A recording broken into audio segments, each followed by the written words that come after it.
இலங்கை சிறையில் இருந்து விடுவிக்கப்பட்ட புதுக்கோட்டை ராமேஸ்வரத்தைச் சேர்ந்த 5 மீனவர்கள் விமானம் மூலம் சென்னை வந்தனர்.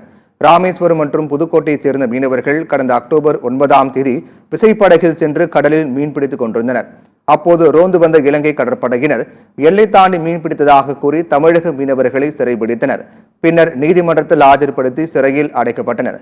மத்திய மாநில அரசுகள் எடுத்த நடவடிக்கையால் இலங்கையில் உள்ள இந்திய தூதரக அதிகாரிகள் இலங்கை அரசு அதிகாரிகளிடம் பேச்சுவார்த்தை நடத்தினர்.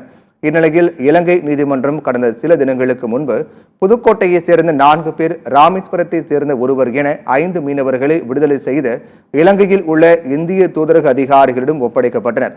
அவர்கள் 5 மீனவர்களையும் கொழும்பிலிருந்து விமானம் மூலம் சென்னைக்கு அனுப்பி வந்தனர்.